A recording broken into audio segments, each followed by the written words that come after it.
अहिलेको जुन संहिता खारिज गर्नुभयो भने हतियार उठाउनुहुन्छ? अवश्य म त पहिलो नम्बर संहिता खारिज गर्यो भने म हतियार उठाउने हो। किनभने मलाई चाहिएको हो वास्तव म त तल हलिगोठालामा पर्छु नि त। त्यस कारणले संहिता खारिज जसले गर्छ त्यो भनेको अर्थ के राजा ल्याउनु हो भने हिन्दू राज्य के अरे घोषणा भयो भने त हतियार उठाउने फेरि मै हो।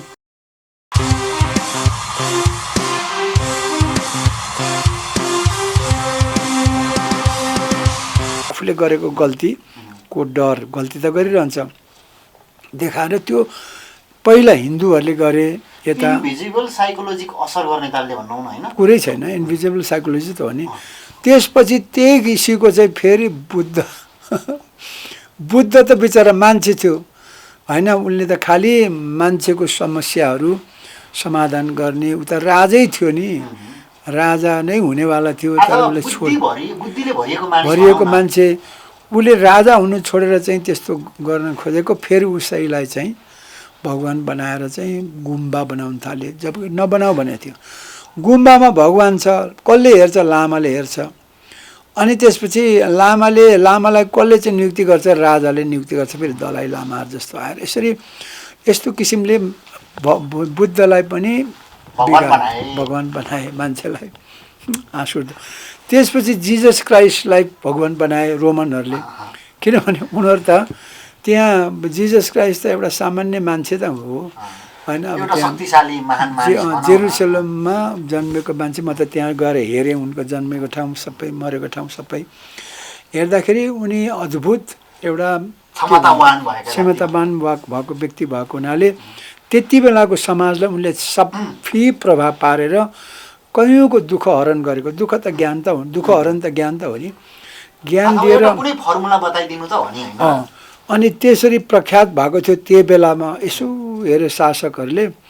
अनि त्यसपछि यसले चाहिँ खराब गर्यो भनेर झुन्ड्याएरै मार्यो, काँटी ठोकेर होइन। असल गरेको कारणले गर्दाखेरि असल भनेको उसले चुनौती दिने भयो नि त शासकलाई हो। किनभने शासकले त मोज मस्ती गरेको, अब यसले चाहिँ फेरि भड्कायो भने त हुन्छ भनेर भड्कायो भनेर मार्यो। तर त्यसैलाई रोमनहरूले चाहिँ लौ जिजस त भगवान रहेछ, उहाँ त यस्तो गरेर मर्नुभयो, यातना खत्नु भनेर एउटा कथा भनेर बाइबल लेखे। अनि कथा बनाएर चाहिँ अब यतापट्टि एउटा भगवान, त्यसै पनि विष्णुको अवतारदेखि लिएर शिवजीको अवतार बनिसकेका थियो, 33 कोटी बनिसकेका थिए त भगवानहरू। बुद्धलाई पनि भगवान भएर अर्को थपेका थिए, फेरि जिजस क्राइस्टलाई पनि भगवान बनाएर त भगवान त 3 खाल 33 कोटी बुद्ध, अनि त्यसपछि फेरि जिजस क्राइस्ट पनि भगवान भयो। बाइबल लेखियो, त्रिपिटक लेखियो। त्यसपछि यतापट्टि आएर फेरि मोहम्मदलाई 1400-1500 वर्ष अगाडि चाहिँ जिजस क्राइस्ट पछि फेरि चाहिँ भगवान बनाएर मुस्लिमहरूको चाहिँ एउटा धर्म बनाएपछि 4वटा भगवान, 4वटामा 33 कोटीको त कथा हो कथा। अब यो भगवान बिचमा चाहिँ भयङ्कर लडाइँ भयो, भयङ्कर। अहिलेसम्म मान्छे जुझेकोमा विश्वयुद्धमा मान्छे त्यति मर्या छैनन् होइन। त्यति धेरै चाहिँ मान्छे भगवानको विरुद्धमा मर्दैछन्। र अरू तेस्रो विश्वयुद्ध भयो भने भगवानकै नाममा हुन्छ होला। किनभने 4वटा भगवानमा हिन्दू भगवान, बुद्ध भगवान, अनि क्रिस्चियन भगवान अथवा इसाई भगवान र चाहिँ इस्लाम भगवान मध्येमा धेरै चाहिँ इसाई बढ्दैछ, क्रिस्चियन पनि बढ्दैछ, अनि यो बुद्ध पनि अलिअलि बढ्दैछ, हिन्दू घट्दैछ। घटबड हुने काममा अब यो 4वटा धर्म चाहिँ ठ्याक्क कुनै दिन के अरे इस्लाम धर्म र 3टा धर्म बिच अथवा 2टा धर्म 3टा धर्म बिच यति ठुलो नरसंहार हुन्छ कि जबकि यो भगवानै छैन। खासमा जीवन र जगत हो। जीवन भनेको वस्तु हो, मेरो शरीर भनेको वस्तु हो, यो मन भनेको तरङ्ग हो। अहिले जुन कुरा गर्दैछन् तपाईँले मलाई देख्नुहुन्न तर महसुस गर्नुहुन्छ, त्यो तरङ्ग हो। मलाई देख्नुहुन्छ, म वस्तु छुनुहुन्छ, वस्तु हो। यो वस्तुले र तरङ्गले बनेको हाम्रो शरीर र संसारमा भगवान आँखा चिम्लेपछि देखिन्छ भन्छ, खोलेर किन देखिँदैन?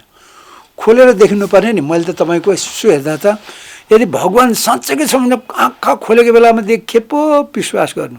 हामी अलिकता घुम्यौँ, राजतन्त्रमै आउँ हैन, अलिकता अनि त्यसरी त्यसरी गर्दा होइन मैले राजतन्त्रको सुरुवात त्यसरी भयो कि र राजतन्त्र यही भगवानको कारणले धेरै हजार वर्ष टिक्यो। राजाहरूले त सबैभन्दा लामो शासन गरे नि त। यहाँ मात्रै होइन, अब 200 देशैमा करिब राजाहरू थिए, त्योभन्दा बढी थियो। राजाहरू त सानो राजाहरू त कति हजारौँ राजा भयो नि त। अहिले 26 कि 27 वटा देशमा छ होइन? होइन, त्यो त संवैधानिक मात्रै 3-4 वटा देशमा मात्रै हो अब राजा त। संवैधानिक राजा त के कुरा मान्ने त गर्नै आवश्यकै भएन। त्यस कारणले यो कुरा हो। र राजाको कुरा आउँदाखेरि चाहिँ भगवान सृजना गरेर मान्छेलाई बेवकुफ बनाएको राज्य प्रणाली भएको हुनाले मैले चाहिँ यसमा विरोध गरेको। म चाहिँ विज्ञानको विद्यार्थी भएर म त देखिने कुरा मात्रै र त्यो साँच्चैकै शक्तिशाली छ भने भगवान मान्ने हो। आँखा चिम्लिँदा त म त तरुणी मात्रै देख्छु भन्ने हो कि। म चाहिँ त्यो ठट्टा गरेर पनि हो पनि। त्यसै आँखा चिम्लेर भगवान देख्दिनँ म। मैले पनि देख्नुपर्ने नि त भगवान व्याप्त छन् भनेको। फेरि 4-4 वटा छन् जहाँ चाहिँ हुनुपर्ने नि होइन के कसो। अहिले नेपालमा क्रिस्चियनहरूको पनि थुप्रै बढ्दैछ, इस्लाम पनि बढ्दैछ, बुद्धिस्ट पनि छन्। अनि 4 वटा भगवान त यहाँ छ। जन शिवजीहरू त कति हो कति हुनुपर्ने। ईश्वर चाहिँ पार्वतीहरू मात्रै देख्छु म। किन होला? समस्या त्यो हो मैले बुझेँ। अनि उनीहरूले जो अहिले के भन्छ राजतन्त्रको अभियान लगाएर अनि हिन्दू राज्यको अभियान लगाउने जुन मानिसहरू छन् ती व्यक्तिहरूलाई तपाईँ के भन्नुहुन्छ? होइन, उहाँहरूको त मैले भने नि राजाहरूले जनता लाटै हुनुपर्छ भन्ने त हिजोदेखिकै कुरा हो नि। त्यो भ्रममा पारेपछि त सकिगयो। गीता पढाएपछि बुझे पो पढ्नु, रामायण पढाएपछि झनै। अब त्यो पढ्नेले नै बुझाएको छैन। मैले कति पटक पढेँ, हेरेँ फिल्महरू, अझै पनि बुझ्दिनँ होइन।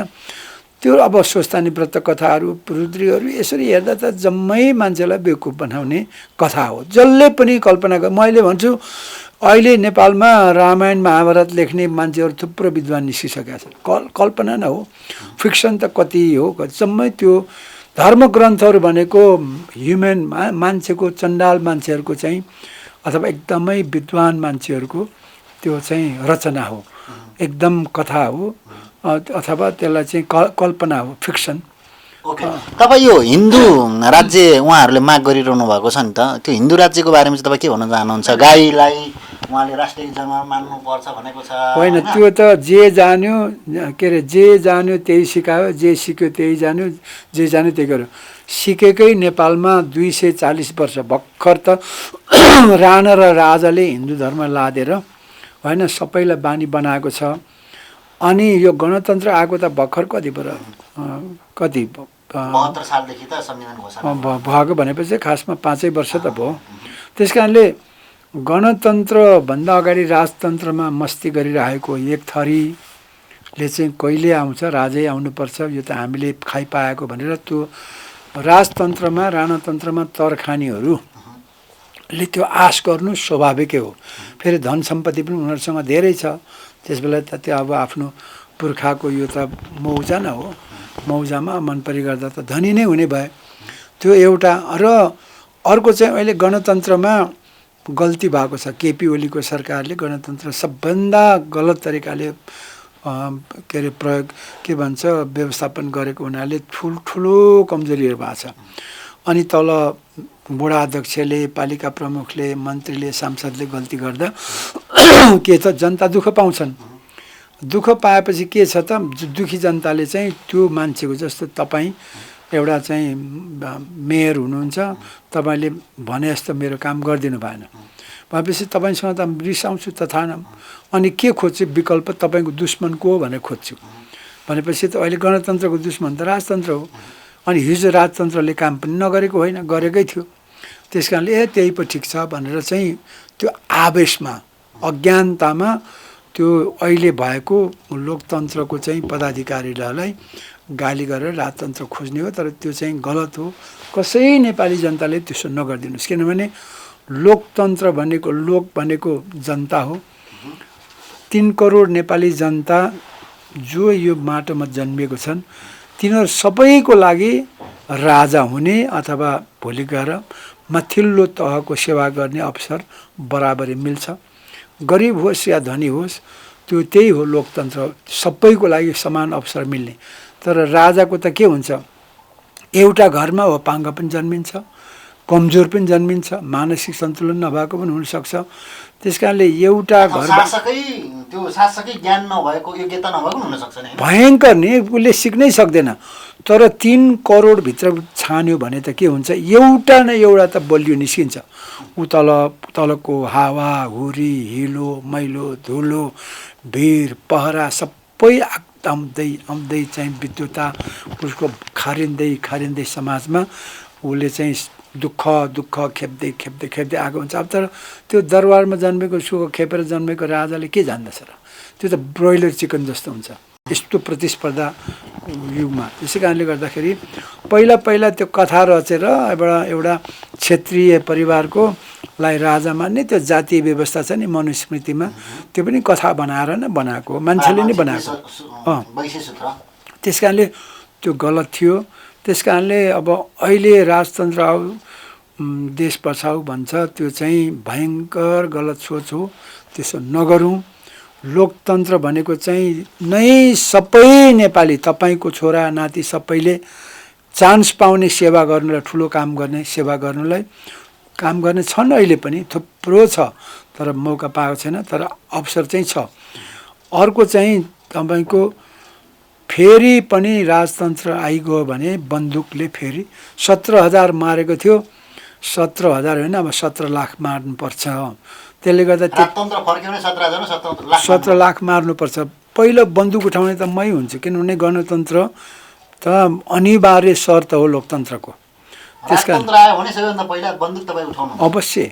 अवश्य किनभने राजतन्त्र भनेको त त्यो अब हिजोको असाध्य के भन्छ त्यसलाई, हिजोको युगमा ठिक थियो, आज काम लाग्दैन। आज चेतनाले प्रविधिले विकास गरेको युगमा आज काम लाग्दैन। त्यस कारणले यो चाहिँ कुरै नगरौँ। र राजतन्त्रले धर्म बिउजाउँछ र सबैभन्दा मान्छेको, संसारको मान्छेको सबैभन्दा ठुलो गतिरोध गर्ने नै धर्म हो।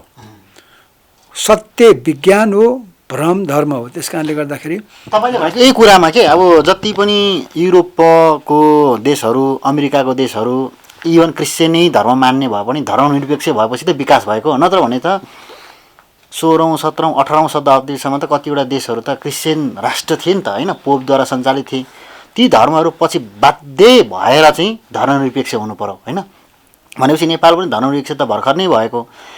अहिले त कतिजनाले हिन्दू राज्य हुनुपर्छ भनेको छ। तपाईँ धर्मनिरपेक्ष र हिन्दू राज्यमा केलाई चाहिँ महत्त्व दिँदाखेरि ठिक हो जस्तो लाग्छ? अनि मैले भने हिन्दू राज्य के अरे घोषणा भयो भने त हतियार उठाउने फेरि मै हो।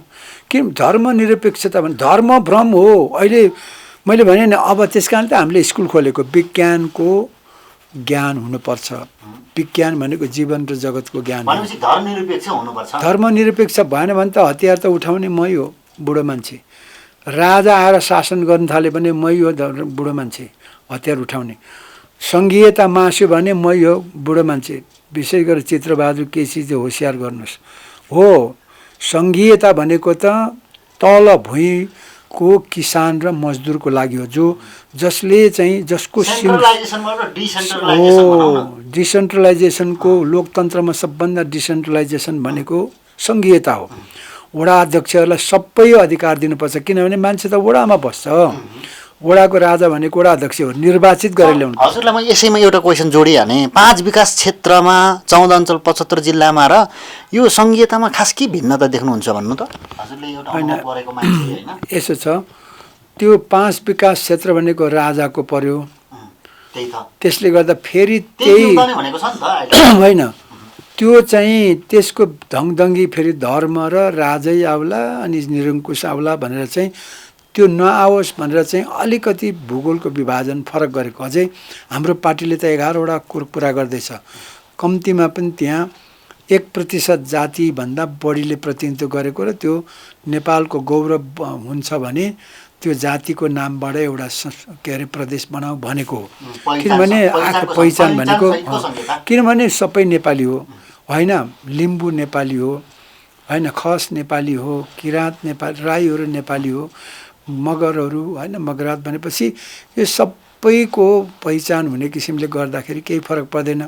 बस्नु सबले जहाँ पनि पाउँछ, तर नाम चाहिँ त्यति राख्दा हुन्छ भनेको अब यहाँ चाहिँ अब त्यो राजतन्त्र खोज्नेले न्यु खोजेको त ठिक छ, राजतन्त्रले नभइकन पछिल्लो समयमा अहिलेको तत्कालीन प्रधानमन्त्री केपी शर्मा ओली पनि संघीयता र लोकतन्त्रको पक्षमा नदेखेको पनि देखियो होइन। संघीयता विघटन गर्नुपर्छ, विघटन गर्नेतर्फ पनि उन्मुख भएको पनि छ भन्ने कुरा पनि कता कता हल्ला छ, किन संसद विघटनपछि उहाँलाई धेरै कुराको समस्या आएको छ। यो कुरा कति देख्नुहुन्छ? यदि केपी शर्मा ओलीले, हाम्रो अहिले तत्कालीन प्रधानमन्त्री केपी शर्मा ओलीले अहिलेको जुन संघीयता खारिज गर्नुभयो भने हतियार उठाउनुहुन्छ? अवश्य। म त पहिलो नम्बर संघीयता खारिज गर्यो भने म हतियार उठाउने हो, किनभने मलाई चाहिएको हो वास्तव। म त तल हलीको ठालामा पर्छु नि त। त्यस कारणले संघीयता खारिज जसले गर्छ त्यो भनेको अर्थ के? राजा ल्याउनु हो होइन। संघीयता भन्ने कुरा लोकतन्त्रको लोकतन्त्रको पहिलो शर्त गणतन्त्र हो। त्यसपछि दोस्रो होइन, पहिलो गणतन्त्र हो। लोकतन्त्रमा गणतन्त्र पहिलो शर्त हो। दोस्रो संघीयता हो, किनभने संघीयता भनेको तल भुइँ मान्छेको लागि ध्यान दिनुपर्छ। खर्च भन्छ, खर्चको कुरा म ग्यारेन्टी, मलाई प्रधानमन्त्री बनाऊ न, खर्च मैले देखाउँछु, धनी बनाएर प्रत्येक वडालाई धनी बनाएर देखाउँछु। किनभने खर्च भनेको त सम्पत्ति भनेको त हातको मैला हो। मेहनत गरेपछि जुक्ति, बुद्धि र सिपको संयोजन हो। पैसाको कुनै अभाव हुँदैन। त्यो चाहिँ चित्रबहादुर केसी जस्तो केही पनि कमाउन नसक्नेले मात्रै भन्ने हो होइन। अहिले त हाम्रो के अरे एकजना पत्रकार भाइ छन्, उनले पनि त्यसो भन्दैछ अरे, हाँस उठ्छ। जान्नु नतान्नु घचेटी माग्नु। त्यस कारणले संघीयता तल आवश्यक छ। समावेशिता, सम्पूर्ण मान्छेले हातमालो गरेर देश विकास गर्ने हो। त्यस कारणले सबै होइन, महिला पुरुष पहिला होइन त। त्यसपछि भूगोलमा मधेसको, पहाडको, हिमालको, मेची, महाकालीको सबै र सबै जात जाति। यहाँ त चेपाङ छन्, यहाँ त त्योभन्दा पनि राउटे छन्, अझै पनि जङ्गली अवस्थामा उनीहरूको चाहिँ जीवन गुज्रेको छ। सबैलाई उनीहरूलाई पनि सिकाउँदै समेट्दै गरेर हातेमालो गर्दै बाहुनदेखि राउटेसम्मको चाहिँ यहाँ नेपाल हो समावेश गर्नुपर्छ। हातेमालो गराउनलाई हात समाउँदै चाहिँ विकास गर्नुपर्छ। मै जान्दछु म ठुलो हुँ भनेर अगाडि बढेर हुँदैन। पछाडि छ भने पनि तानेर पर्खेर पनि गराउनुपर्छ। समावेशिता त्यो हो, त्यो मात्रै हो सही विकास। एउटा मात्रै जाति मदन राई धनी भएर के गर्नु? गणतन्त्र, धर्मनिरपेक्ष, लोकतन्त्रको आधारहरू लोकतन्त्र त पहिलो शर्त हो। लोकतन्त्रको आधार भनेको गणतन्त्र हो, पहिलो आधार। दोस्रो आधार संघीयता हो, तेस्रो आधार समावेशिता, चौथो आधार धर्म नै।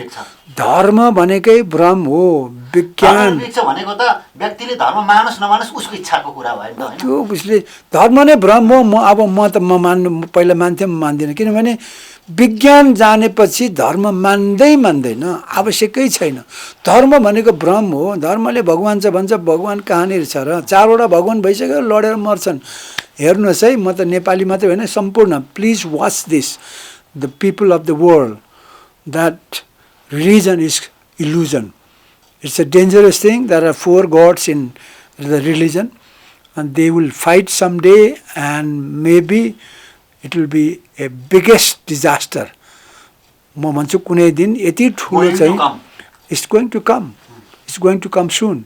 So be careful. Please remain away. Keep away from the illusion of religion. अर्को कुरा चाहिँ के भन्छ, तपाईँलाई यो जुन कुरा तपाईँले त्यो कुरा बताउनु भयो, त्यो कुरा बताइसकेपछि राजतन्त्र र के भन्छ यो हिन्दू राज्य माग गर्नेहरूको लागि चाहिँ एकदमै त्यसको विरोध गरिसकेपछि तपाईँलाई एकदमै नराम्रो तरिकाले त कमेन्ट पनि गरे होइन। यो चाहिँ दिमाग खुस्केको मान्छेले मात्र गर्छन्, के भन्छ अलिक तल्लो स्तरको होइन, पागल मान्छेले यस्तो कुराहरू गर्छन् भनेर राजतन्त्रको मान्छेले तल कमेन्ट गरेको देख्यो। ती मानिसहरू तपाईँ के भन्नुहुन्छ?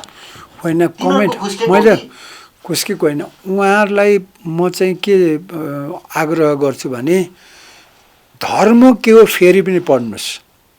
मैले त सबै होइन, राजतन्त्र फेरि पनि बहस गरौँ न। मैले त भनेको छु नि, आखिरी हामीले हाम्रो व्यवस्था गर्ने नि त। राजा ज्ञानेन्द्र मेरो जौतेरी हो, म जस्तै बुढो छ, मैले उसलाई भात खुवाएको छु, हगाएको छु, उसको गुसो ओरेको छु, एउटै हो, केही ठुलो कुरो होइन के। बोल्नु मभन्दा जान्दैन, अझै पनि यसो हेर्ने भने मभन्दा कमजोर छ भनेपछि त्यो भ्रम हो कि एउटा मान्छेलाई भगवान बनाउने। मैले त खुदै दिएछु, मलाई हेर्नुहोस् न, म एउटा गुमुते हो, बाबुराम भगवान होइन, एउटा गुमुते हो। तर मान्छेको ज्ञान र सिप चाहिँ प्रत्येकमा असल हुन्छ, खराब हुन्छ। ज्ञानेन्द्रमा छैन, कुनै पनि गुण छैन। राम्रो गुण वीरेन्द्रमा थियो, उसको छोरा पारसमा पारसको त के कुरा गर्ने, त्यस्तो अब त्यो गुन्डागर्दी गर्ने मान्छेलाई त राजा भन्ने अथवा त्यो परिवार भन्ने त कुरै आएन। त्यस कारण त्यो कुरै नगर्नु। त्यस कारणले गर्दा हो यस्तो किसिमले बुझ्नु पऱ्यो कि धर्म भनेको के हो। तपाईँले बुझ्नुहोस् न, तपाईँ मन्दिर जानुहोस्, भगवान खोज्नुहोस्, पाउनुहुन्छ। 72 वर्ष मैले त यति धेरै धर्मग्रन्थहरू पढेँ, यति धेरै धर्मग्रन्थहरू पढेँ। सबै हिन्दूको धर्मग्रन्थ पढ्दाखेरि मैले केही पनि बुझिनँ। सायद म चाहिँ एउटा भएर कि केही नजान्ने भएर कि म त विज्ञानको विद्यार्थी निकै चलाक थिएँ, फर्स्ट नै आउँथेँ। तर मैले धर्मग्रन्थ सबै हिन्दू धर्मको पढेँ, त्रिपिटक पढेँ, बुद्ध धर्मको धेरै ग्रन्थहरू पढेँ। बुद्धको 4 सत्यहरू जुन अज्ञानता, लोभ, मोह र ईर्ष्या, यो 4वटा कुरा भनिजानु भएको छ। र धेरै कुराहरू पनि मान्छेको लागि उहाँले भन्नुभएको छ, त्यो चाहिँ ठिक छ। भगवान होइन उहाँ। त्यस कारणले अर्को कुरा, बाइबल कति पटक पढेँ, बुझ्दैन। छिमेकीलाई माया गर भने त बुझिन्छ, त्यो त के ठुलो कुरो हो र, जसले पनि त भन्छ नि। अरू छिमेकी मात्रै न, जो अगाडि छ उसलाई माया गरे त उसले पनि माया गर्छ नि। के अरे रिस गर्यो भने त उसले पनि हान्छ। त्यो त न्युटनले भनेको छ नि, तेस्रो नियम नै छ नि, every action has equal and opposite reaction. मैले मुर्की हान्यो भने त अरूले पनि हानिहाल्छ नि। त्यस कारणले गर्दा त्यो भनिरहनै पर्दैन कि। अनि अब कुरान पनि पढेँ, हाँस उठ्छ। भगवानै भगवान, तर त्यो एउटै भगवान, दोस्रो भगवान, यो भगवान, यो गर त्यो नगर भनेर चाहिँ भन्छ। मलाई हाँस उठ्छ। यो त्यो हजारौँ वर्ष अगाडिको के अरे त्यो यसो गर उसो गर भनेर मान्छेलाई कन्फ्युज बनाएको अहिले विज्ञान र प्रविधिको। ठिक छ, यो कुरालाई अब यो कुरालाई यहीँ नै राख्दै अलिकता अर्को विषयमा पनि प्रवेश गरौँ, किनभने मिश्रित कुराहरू मैले लिएको छु आज। मलाई भन्दैछ नि धर्म र राजतन्त्रको विरोध गर्छ भने मैले सन्तुलन गुमाएको भनेर भन्ने होइन, त्यो त मलाई सुन्दै हुनुहुन्छ, पढ्दै हुनुहुन्छ। मैले त एउटा धर्मको मात्रै विरोध गरेको छैन, हिन्दू धर्मको विरोध गरेको छैन। सबै धर्म ब्रह्म हो भनेको छु, किनभने धर्मले भगवान खोज्छ। अनि यो अर्को कुरा गर हजुर, त अब राजतन्त्र त त्यही राजाहरू भनेको त्यही धर्म आविष्कार गर्ने नायकहरू हो। त्यस कारणले त्यो राजा र धर्म मिल्छ र यो मान्नु हुँदैन मात्रै भनेको। तपाईँले फेरि बहस गर्नुहोस् र रिस उठ्छ भने मलाई गोली ठोकिदिनुहोस्, फर्स्ट क्लास भयो, त्यति त भन्नु पाउँछु नि। ओके, ठिक छ।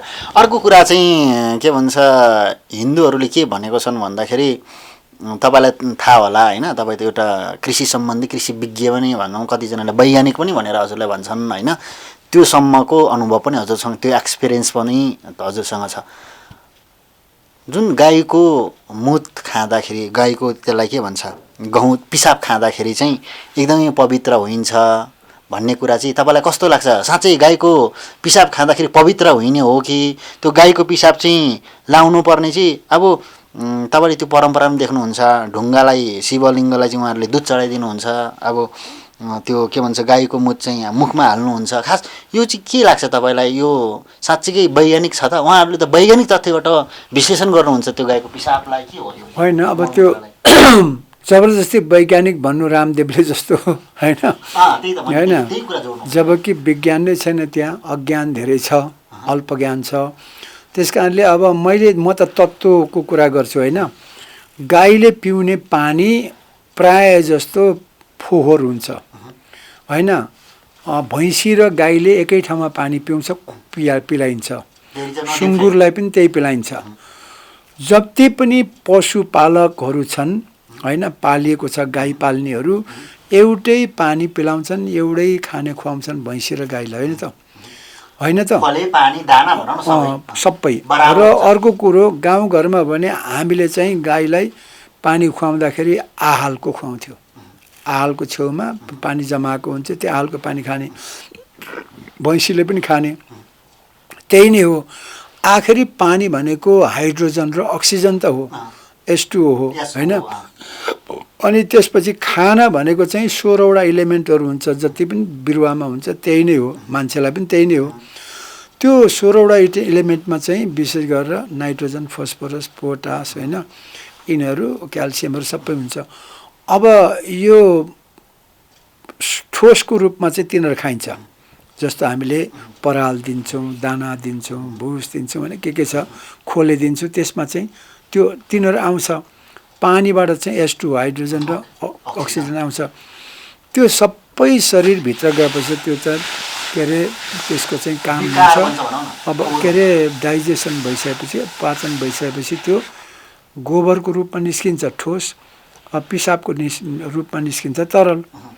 अब त्यो तरलमा निस्किँदाखेरि जम्मै त्यो ठोस र तरलको मिसिएर सबै कुरा त्यसमा कार्बन, हाइड्रोजन, अक्सिजनदेखि लिएर नाइट्रोजन, फस्फोरस सबै पिसाबमा युरिया धेरै निस्किन्छ नाइट्रोजनको रूपमा होइन, युरिन हो त्यो।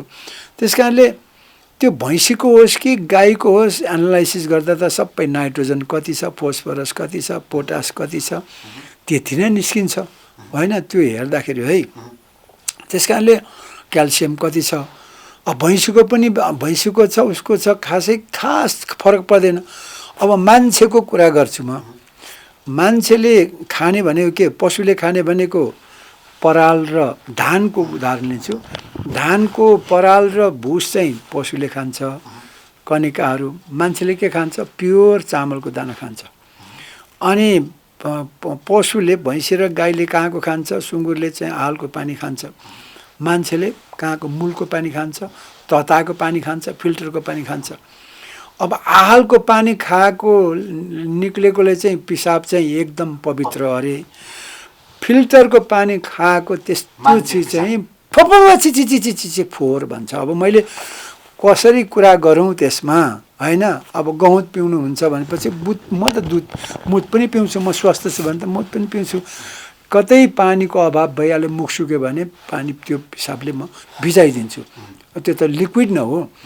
अब त्यो त कुनै फेरि मेरो त स्वस्थ छ सबै कुरा हेर्दाखेरि।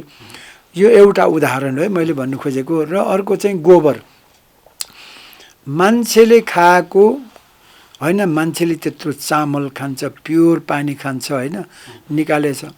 गाईले पराल खाएको र भुस खाएको होइन, कनिका ढुट्टो खाएको चाहिँ, खोले खाएको, फोहोर खाएको चाहिँ निक्लेको गोबर चाहिँ एकदमै घरमा शुद्ध हुने अरे। मान्छेले निकालेको गनाउँछ भन्ने, अथवा भैँसीले निकालेको हुँदैन अरे। मैले भने आखिरी त्यही नै हो तत्त्व लाउँदा, ठोसमा एनालाइसिस गर्दाखेरि त्यही नाइट्रोजन, फस्फोरस, पोटासै निस्किन्छ, एनपिके। अनि मेरो गुमा त जान्छ त्योभन्दा बढी नाइट्रोजन निस्किन्छ, किन मेरो त एकदमै शुद्ध खाछ नि त, धेरै पोसिलो खाछ हो, पोसिलो खाछ।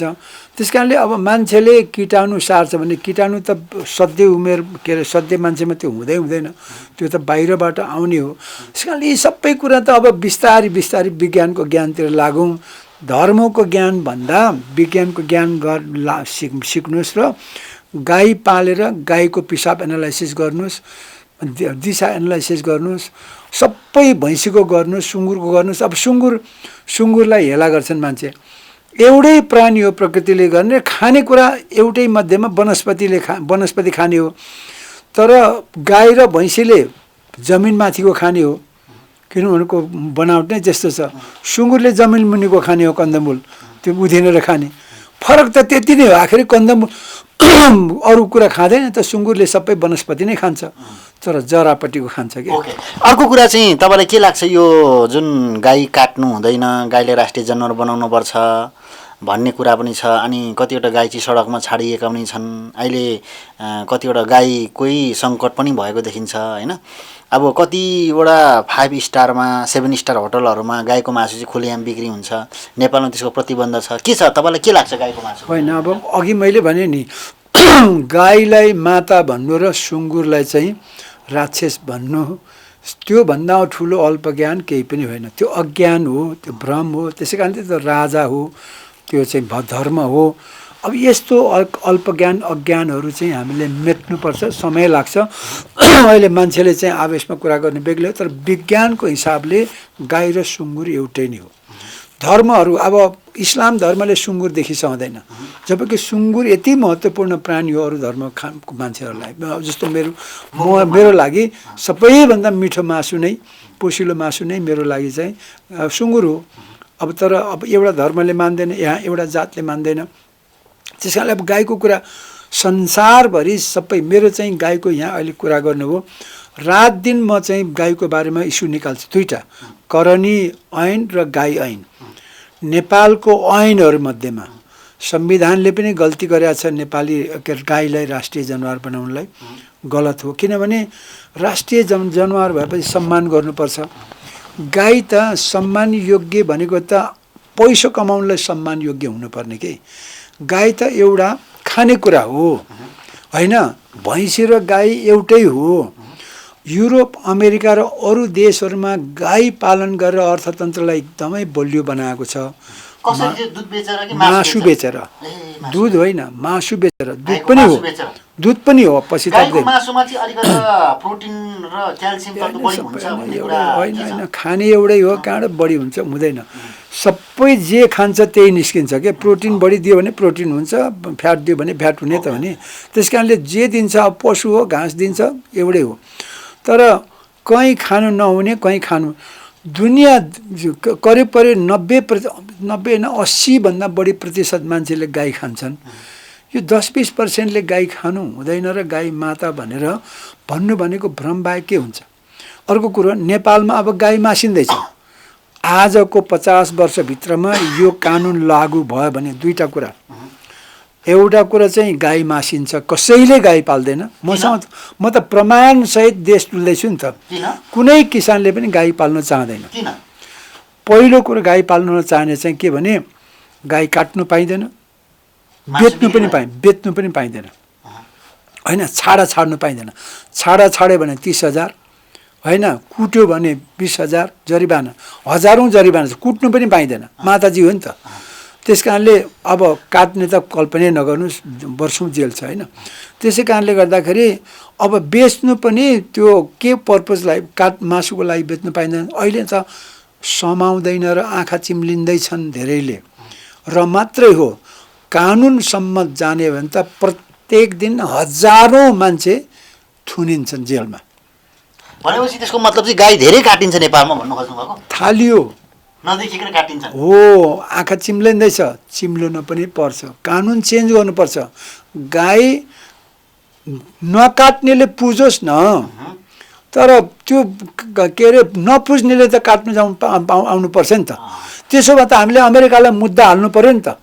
यो त के अरे गाई त सबैतिरको चाहिँ माता हुनु पर्यो, प्राणी हो। मुद्दा हालेर उनीहरूलाई पनि ठोक्नु पर्यो नि त। मैले गाईलाई पुज्दिनँ भने मैले गाई काटेर खानु पाउनुपर्छ, पर्दैन।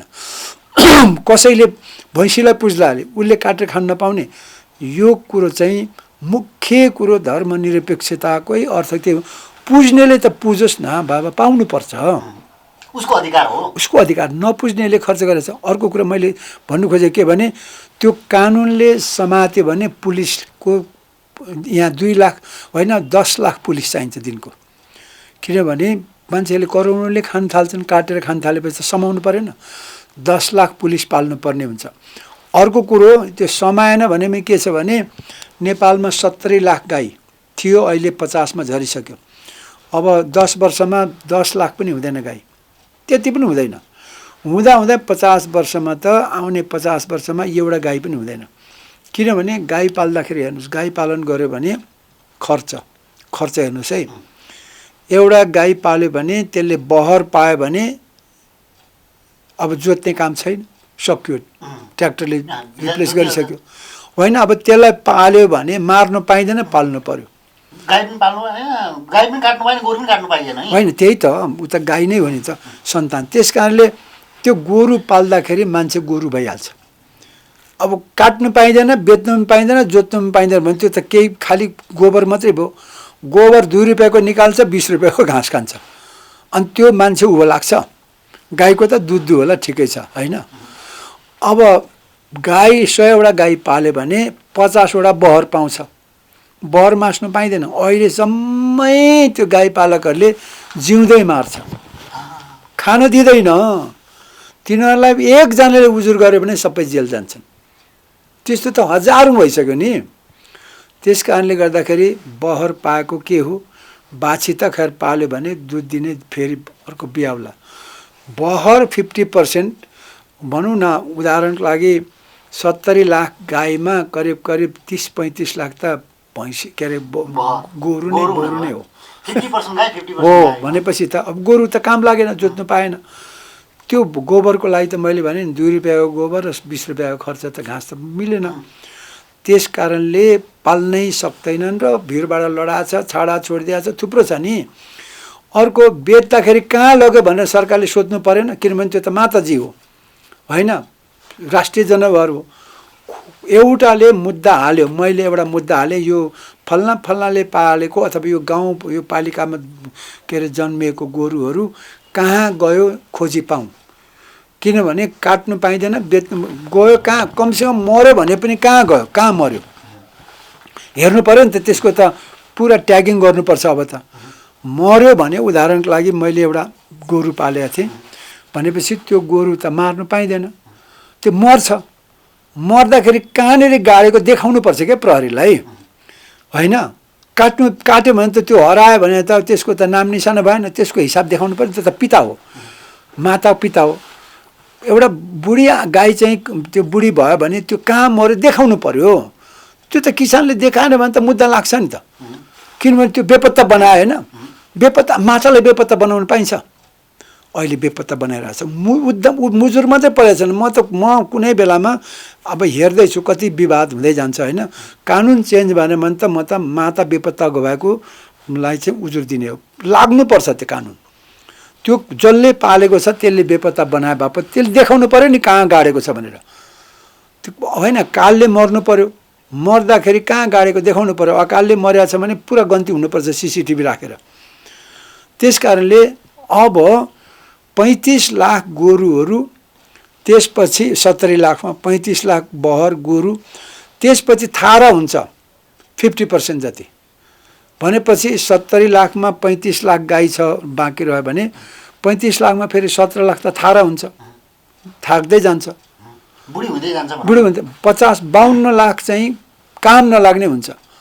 त्यो 20 लाख गाई पाल्नुको लागि, दुहुनुको लागि चाहिँ 52 लाख अथवा 40-50 लाख चाहिँ गाई र गोरु पाल्दाखेरि त्यो मान्छे टाट उल्दैन हो। त्यस कारणले अब बिस्तारी मलाई नै भनिन्छ गाई पालेर फाइदा छैन, गाई पालेर फाइदा छैन, लगानी बढी भयो, भयङ्कर परिणाम आएन, टाट उल्टिन्छ। अहिले त के अरे उजुर गरेका छैन र त उजुर गर्नु, अब कुरा त यहाँ त हिन्दूहरूले त उजुर गर्नुपर्छ, मै उजुर गर्दैछु। अब त्यो गाई मार्नु पाइँदैन भने जन्मेको गाई ट्याग गर्नु पर्यो, त्यसको नम्बरिङ हुनुपर्छ। प्रत्येक पालिकाले, प्रत्येक वडाले गाई माता हो भने त्यसलाई प्रमाणित गरेर कसकोमा जन्मेको छ अभिलेख राख्नु पर्यो। अनि त्यसपछि कहाँ कहाँ उसलाई चाहिँ पूजा गरियो, दुध दिए बापत के गरियो, सबै अभिलेख राखेर अनि बुढी भएपछि कहाँ गयो त्यसको अभिलेख राख्नु पर्यो। बहर जन्मेपछि उसको छोरा सन्तान हो कहाँनिर गएको छ त्यसको अभिलेख राख्नु पर्यो। अभिलेख राखिसकेपछि ल त्यहाँ गाडेको रहेछ, त्यहाँ दाह संस्कार पनि गर्नुपर्छ। माता हो नि होइन, किन नगर्ने हो। माता भनेपछि त त्यो त त्यस्तो भयङ्कर कुरो हो नि त। माता भनेको आमा होइन, माया लाग्दैन, दाह संस्कार गर्नुपर्छ। त्यसको लागि मैले देखेको चाहिँ करिब 40 लाख गोरुहरू र थारी गाई पाल्नुको लागि 50 अरब जति बजेट चाहिन्छ, सकिन्छ पाल्नुलाई। सरकारले त्यसलाई चाहिँ गोठहरू बनाएर राखिदिएर चाहिँ त्यसमा चाहिँ अब त्यो हुनु पर्यो, के अरे च्यानघारी बनाउनु पर्यो विशेष गरेर होइन। त्यो त अब मल पनि बनाउनु पाइँदैन, त्यो त हो नि, माताजी हो नि त। झ्याप्प राखेर जलाउने हो कि गाड्ने हो कि त्यो पनि हिसाब गर्नु पर्यो। खुवाउनु पनि पाएन, त्यो त गिद्धले खुवाउनु पाइँदैन, त्यो त माताजीलाई गिद्धले खुवाएर मिल्छ होइन। यो कारणले गर्दाखेरि अब हाम्रो कानुन चाहिँ यतापट्टि लगेन र भने किट त्यसरी डोर्याएर बजेट चाहिँ 50 अरबदेखि 1 खरबसम्म बजेट खर्च गरेर त्यसमा लाखौँजनालाई रोजगारी पनि हुन्छ। माताहरू पालेर गर्नु पर्यो पिताहरू, होइन भने त अब गाई चाहिँ मासिन्छ। सरकारले 50 अरबदेखि माथि बजेट छुट्याएन भने 50 वर्षभित्रमा गाई पुज्ने गाई पनि भारतबाट अथवा युरोपबाट ल्याउनु पर्ने हुन्छ।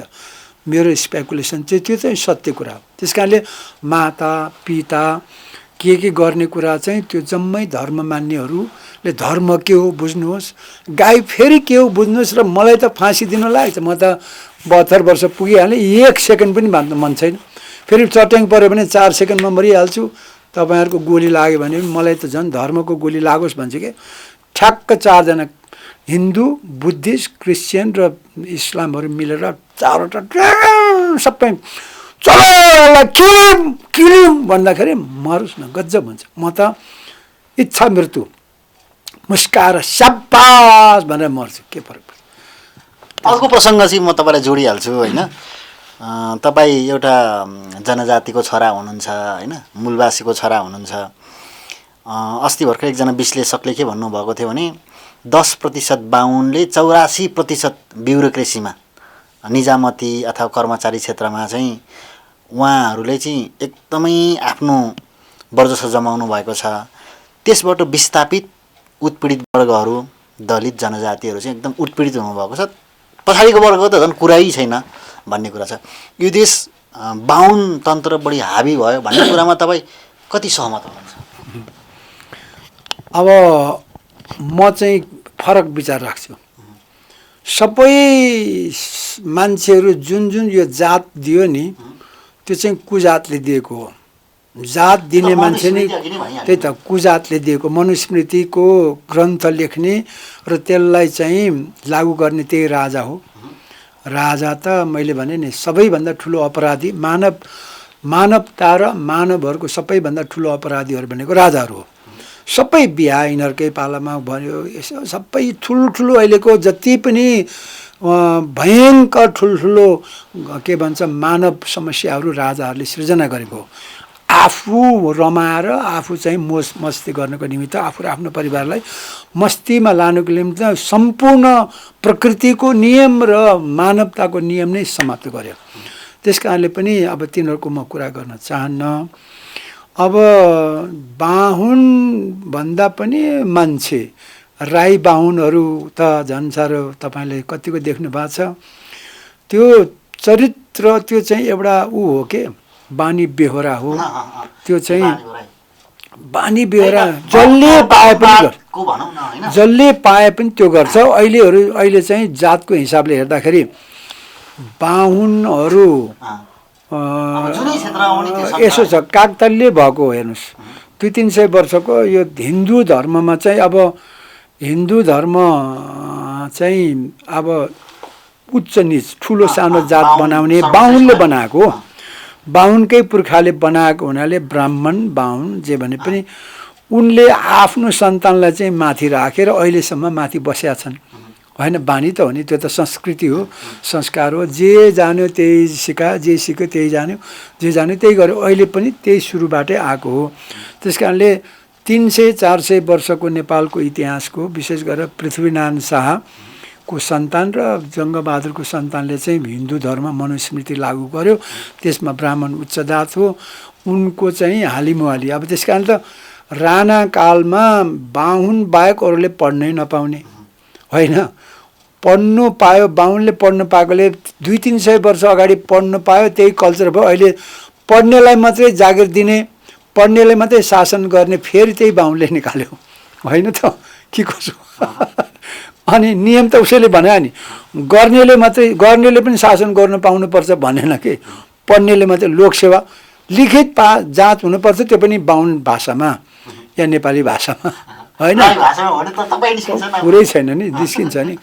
अरू पनि जाति छन् है, अरू पनि भाषी छन् है, तर यहाँ त भूगोल छ, कहाँ के छ। 123 भाषी छ। अनि अर्को कुरो, ल है म बाहुनले त्यो चेपाङको भाषा बोल्नु पऱ्यो भने त खर्लक्कै खत्तमै सर्लक्कै मर्छु होला। अनि फेरि लेख्नु पनि पर्ने अनि बोल्नु पनि पर्ने अनि यही भाषा हुनुपर्ने भने त लाद दियो के। त्यस कारणले लादै पनि यदि लोकतन्त्र आइसकेपछि होइन सबैलाई समावेशी गरेर लैजाउँ है। देखिँदैन नि त होइन, चेपाङ पनि आयो भने ऊ मान्छे हो। अब यो अचम्म फेरि सबै नेपालीहरूलाई के भन्छु भने सुकरातको 4वटा के भन्छ विरोधाभास कुराहरू पढ्नुहोस् है। 4वटा कुरामा उनले भनेको छ 2टा भयङ्कर अहिले पनि सत्य र म अहिले त्यो प्रमाणित गरेको छु। खोटाङमा मैले प्रमाणित गरेँ, जन्मले कोही मान्छे पनि खराब हुँदैन। बाहुन होस् या सार्की होस् या राई होस्, जन्मले कोही पनि खराब हुँदैन। नम्बर 1, नम्बर 2 होइन, खराब बनाउने भनेको परिस्थितिले। नम्बर 2, जानी कसैले पनि गल्ती गर्दैन। अङ्ग्रेजीमा छ पहिला चाहिँ no one desires evil. Evil भनेको खराब अथवा राक्षसी। कोही मान्छे खराब हुनु चाहँदैन, त्यो कारणले त्यो इच्छै हुँदैन उसलाई, राम्रै हुनु खोज्छ, नराम्रो बनाइन्छ। तेस्रो नम्बर होइन, दोस्रो नम्बर चाहिँ no one does wrong knowingly. होइन, no one does wrong knowingly, जानेर कसैले पनि गल्ती गर्दैन। होइन, अर्को चाहिँ होइन, तेस्रो त त्यो चाहिँ के भन्छ, भर्चु इज ट्रुथ। भर्चु भनेको सत्य के अथवा सद्गुण हो। सद्गुणै सबैभन्दा ठुलो सत्य रहेछ। होइन, अथवा सद्गुण नै सबभन्दा ठुलो ज्ञान रहेछ। भर्चु इज नलेज पनि भन्छ।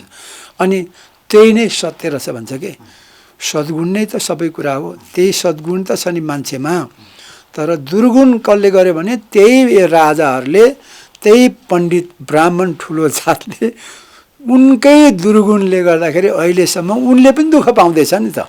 देश त गफ गरिब हो। यही कुरा चाहिँ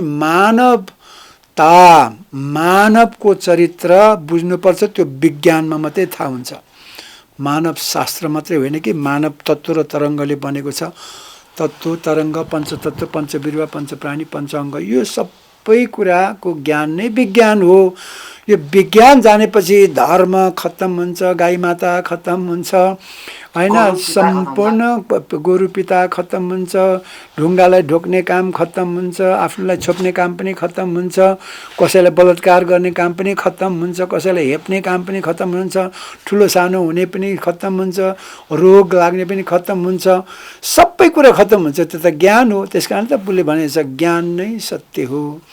ज्ञान नै अब होइन, अथवा सद्गुण नै सत्य हो। सबै कुराहरू छ। त्यसले गर्दाखेरि अब यो भन्दा अब म त अब एक प्रकारले अहिले भन्छ नि, सबभन्दा छाडा कुरा गर्ने, सबभन्दा पागल कुरा गर्ने, सबभन्दा चाहिँ फटा स्वाभाविक हो। किनभने म विश्वमा मै मात्रै एक्लो होला जो अहिले यस्तो कुरा गर्छु। किनभने मलाई त अब बोल्नुपर्छ, मैले बोली जान्छु। सत्य भए भोलि काम लाग्छ, सत्य भएन भने मलाई त केही पनि फरक पर्दैन। मेरो त कर्तव्य निभाउने हो। मैले 72 वर्षको उमेरमा तल पातालदेखि आकाश पुगेछु म। त्यस्तै छ। त्यो पुग्दाखेरि यो सबै धरती र आकाशमा देखेको, होइन, जीवन र जगतमा देखेको कुरा मेरो भोगेको, म सबै जान्दिनँ। ब्रह्मज्ञान चाहिँ म अल्पज्ञानी हो। तर मैले जानेको कुरा भन्दैछु। र जुन अहिले मान्छे समाजमा जो बाँचेका छौँ हामी गलत छौँ। गलत मान्छेहरूले गाइड गरेको, गलत संस्कृति बोकेको हामी गलत मान्छेहरू हौँ। त्यसलाई सच्याउनु पर्छ। ओके, अन्तिम प्रश्न चाहिँ के छ भन्दाखेरि अहिले केही के भन्छ जनजातिको मानिसहरूले मङ्गोल सत्ता आउनुपर्छ भन्ने कुराहरू हुन्छ। तपाईँले कति सुनिरहनु भएको छ, रिकग्नाइज गर्नुभएको छ, होइन? अनि यो मङ्गोल, आर्यन, निग्रोको बारेमा तपाईँलाई कति ज्ञान छ? अथवा मङ्गोल राज्य आउनुपर्छ, हामी मङ्गोल हौँ, मङ्गोलाइट हौँ, MAN म्यान, एम भनेको मङ्गोलाइट, ए भनेको आर्यन र एन भनेको निग्रोट भएर एन्थ्रोपोलोजिस्टहरूले त्यसरी बनाएको छ भन्ने कुरा छ। यो कुरामा तपाईँ कति गरिरहनु भएको छ, यसलाई विचार गरिरहनु भएको छ, अथवा कति कुरा हजुरलाई थाहा छ? मैले अघि भनिहालेँ नि, बाहुन जस्तै हो त्यो। अब बाहुनले गल्ती गरिरहेको, गोराहरूले गल्ती रहेको, अब काला र फेरि मङ्गोलहरूले गल्ती गर्नु एउटैको सन्तान हो। हामी त होमोसेपियन्स को एउटै परिवारको सन्तान, एउटै बाबुआमाको हामी सबै सन्तान हो। केही फरक पर्दैन, एउटै हो। तर भूगोलमा र यो कालखण्डमा विभिन्न तरिकाले बाँच्दाखेरिको आएका समस्याहरू हुन्। त्यस कारणले हामी एउटा मानव जाति हुनुपर्छ, मङ्गोल जाति होइन, आर्यन जाति पनि होइन, ककेसियन पनि होइन, अथवा निग्रो पनि होइन, मानव मात्रै हो। रङ कालो हुन्छ घामको नजिक पाएर, रङ आँखा चिम्सो हुन्छ पूर्व बस्नेहरूको सबैको, घामको नजिक उदाउने ठाउँको मान्छेहरूको आँखा चिम्सो हुन्छ, आँखा ठुलो घाम टाढो भएको मान्छेको हुन्छ, गहुँ गोरो घाम टाढो नजिक होइन ठिक्कको भएको ठाउँमा, यो सबै त यो त घामकै कारण न हो। हाम्रो रङ रूप होइन सबै कुराहरू, अब भाषा, यो खानपान संस्कृतिहरू जम्मै भूगोलको कारणले, वनस्पतिको कारणले। ठिक छ, मैले हजुरलाई अलिकति सजिलो बनाएँ। जनजाति राजनीतिमा आउनुपर्छ, आदिवासी जनजाति भन्ने कुरा चाहिँ तपाईँलाई के लाग्छ? होइन, सबै नेपाली राजनीतिमा आउनुपर्छ, सबै मान्छे राजनीतिमा आउनुपर्छ, सबै मान्छे राजनीतिमा आउनुपर्छ, नेपाली मात्रै होइन। किनभने आधुनिक मान्छेको लागि राजनीति भनेको एउटा यति महत्त्वपूर्ण माध्यम हो जसले उसको जीवनलाई परिचालन गर्नु सहभागी हुन्छ। आफै सहभागी भएको आफ्नो जीवन, समाज, राष्ट्र परिचालन गर्ने, समृद्ध हुनुको लागि चाहिँ हरेकको सहभागिता भूमिका चाहिन्छ। त्यस कारणले जनजाति बाहुन मात्रै होइन, समावेशी त हुनै पर्यो। मैले भने नि, मान्छे दुई खुट्टे छ भने उसलाई डोर्याउँदै लानुपर्छ समावेशी गरेर। यो हातेमालो नगरिकन त भूगोल बन्दैन। यो मान्छे एउटा मान्छे अहिले त सहवासी के भन्छ बेसी छैन नि त होइन, अहिले त धर्म छ कि धर्म रहन्जेल भगवान रहन्छ, भगवान रहेपछि चार भगवान हुन्छ, चार भगवान जुझेर मर्छन्। त्यो थियो, सुनिराख्नुहोस्, चार भगवान जुझेर तपाईँको भगवान र अर्को भगवान जुझ्दाखेरि मलाई सम्झिनु होला। ओके, ब्युरोक्रेसी नेपालमा ब्युरोक्रेसी लास्टिक एकदम करप्सनमा छ, करप्टेड भए भन्ने कुरा छ, के छ तपाईँको? मैले त लोकसेवा आयोगलाई करार सेवा आयोगमा परिणत गरेर सबैको जागिर, अब सबैलाई पेन्सन दिनुपर्छ। पहिला पेन्सन किसानलाई, दोस्रो मजदुरलाई, अनि त्यसपछि चाहिँ अपाङ्गहरूलाई, बुढाबुढीलाई, त्यसपछि मात्रै काम गर्ने मान्छेहरूलाई, अब कर्मचारीलाई भन्छु, सबै नेपालीलाई चाहिँ के अरे के भन्छ पेन्सनको व्यवस्था हुनुपर्छ, स्थायी गर्नु हुँदैन र काम गरेन कि जानुपर्छ, गेट आउट तुरुन्तै। को हुन्छ त्यो चाहिँ निर्वाचित पदाधिकारीले निकाल्नु सक्नुपर्छ। हुन्छ, हजुरको अमूल्य समयको निम्ति धेरै धेरै धन्यवाद छ। खुसी लाग्यो, सबैलाई धेरै धेरै बधाई, धन्यवाद छ, शुभकामना। गोली नहान्नु होला है, हान्नुभयो भने पनि स्वागत छ।